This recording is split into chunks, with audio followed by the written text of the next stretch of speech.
This last one is the most suitable for heavy work, of course, because it won't break that easy. But if you ask me which one would you always carry, I would always carry this little guy. It's the smallest of them all, but it's a very good ring to put in your keychain. And it might be heavy for its size. It's also quite solid.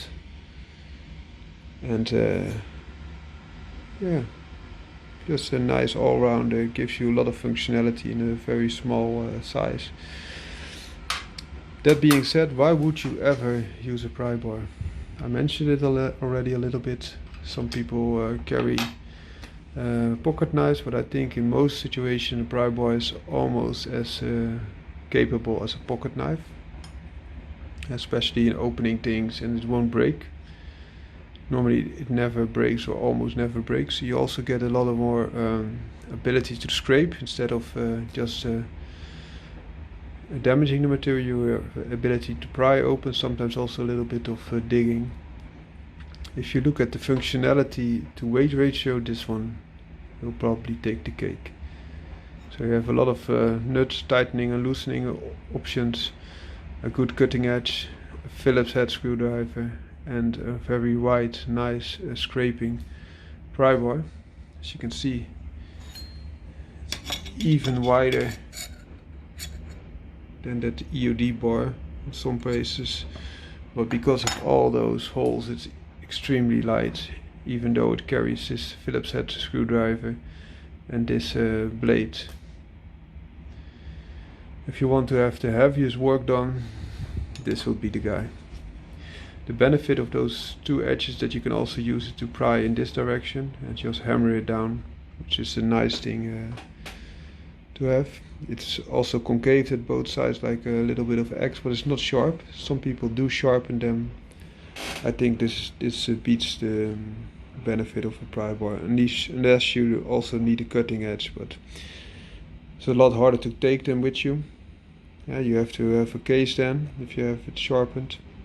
And also this is the benefit that it's just made wide enough to be used in a molly pack, and then you would lose it because you would just cut through the molly if this would be sharp.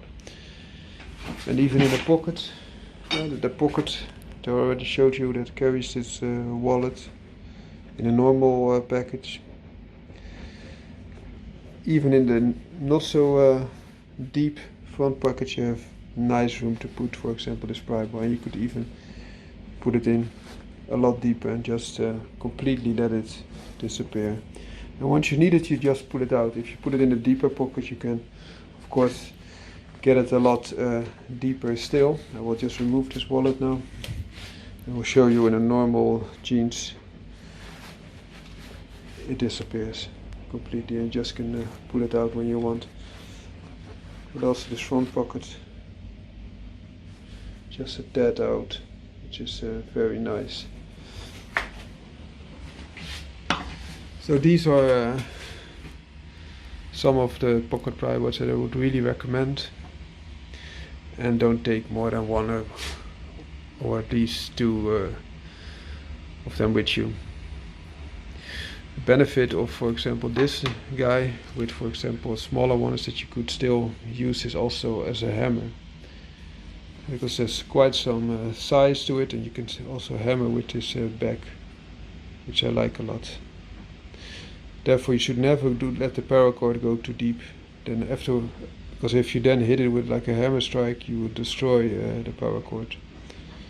So you have a pry, scrape and separation tool.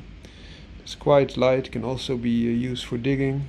Has a lot of cord to protect you. If needed, you can escape, for example, a building. You can pry open a window or destroy the glass of the window with it, and then use the cord to escape. And if I had to take two, I would take this little guy with me to just put on your keychain and forget about it. It helps to keep your chains safe. It also gives you this nut opening ability. You have an additional beer opener, and as an addition you could use this to together with the other one to pry open. One could be used as a hammer, I would think the big one, and then when this is already in, you could make more room with the other. Or when you already have made some room with prying, you can put this in to keep the room if you pull the other one out, but otherwise one would be sufficient. Normally I would say just take the smallest of them all, which is this. But all these pry bars have a beneficial thing, and I don't like it to be resharpened. Otherwise it's very easy to hurt your pens. And this little guy is really pushing it with this sharp edge here, but this, when it's on your belt it doesn't matter. Also this one will be free of the fabric, but could for example hurt your wallet or something else that's in there. Okay, have a great day. Bye bye.